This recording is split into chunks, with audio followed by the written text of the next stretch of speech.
देखिए, इस बार के बजट में सबसे ज़्यादा लाभ अगर किसी एक राज्य को मिला या मिलेगा तो उस राज्य का नाम बिहार है। और इस साल के बजट में, केंद्रीय बजट में 1,03,000 करोड़ रुपया बिहार को मिलेगा, जो बिहार जिस काम में भी खर्च करना चाहे खर्च कर सकती है।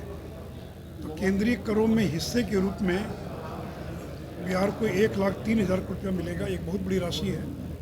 करीब 60,000 करोड़ रुपया जो सेंट्रली स्पॉन्सर्ड स्कीम है उसके तहत बिहार को मिलेगा।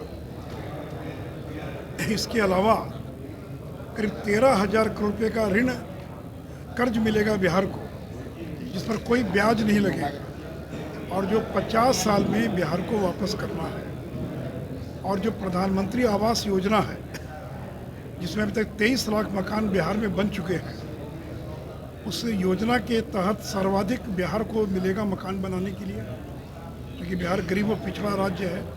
तो चाहे वो आयुष्मान योजना हो, पीएम आवास योजना हो, जितनी भी सरकारी योजनाएं हैं, उस समय पीएम किसान योजना हो, किसान निधि हो, उन सारी योजनाओं का सर्वाधिक लाभ बिहार को मिलेगा।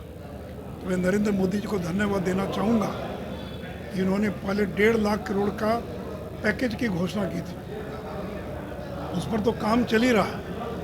इस साल के बजट में भी बिहार को इतनी बड़ी मदद की है, और उसके कारण बिहार और तेज़ी से आगे बढ़ने की दिशा में काम करेगा।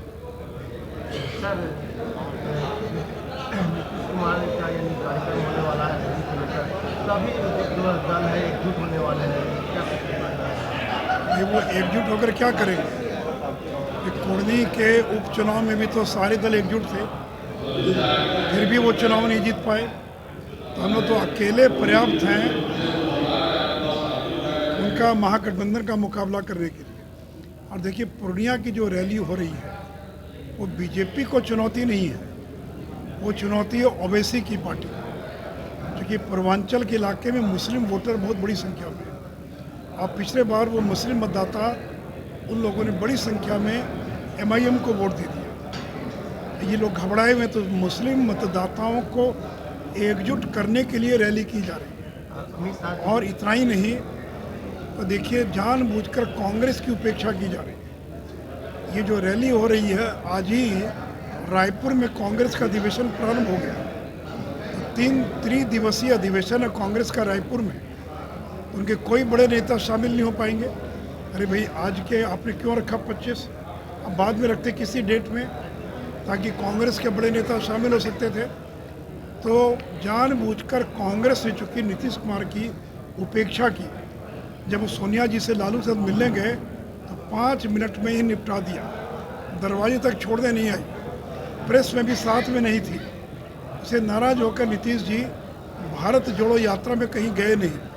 उनको निमंत्रण था, लेकिन श्रीनगर की रैली में भी नहीं गए, न खुद गए न किसी और को जाने दिया। और उसी खुंदस का परिणाम है ये रैली रख दिया 25 तारीख को, जबकि उनको मालूम था कि रायपुर के अंदर 25, 26, 27 3 दिन का महाधिवेशन हो रहा है, कांग्रेस के कोई बड़े नेता शामिल नहीं हो पाएंगे। तो इसलिए देखिए, ये लोग तो अपने वजूद को बचाने के लिए और ये रैली कर रहे हैं। तो मैंने कहा कि मुस्लिम मतदाताओं को एकजुट रखने के लिए ये रैली कर रहे हैं। और दूसरी ओर अमित शाह जी आ रहे हैं, पटना कल आ रहे हैं, और साथ ही साथ उनकी रैली लौरिया में भी रैली हो रही है। पिछले दिनों नड्डा जी की रैली हुई थी वैशाली के अंदर।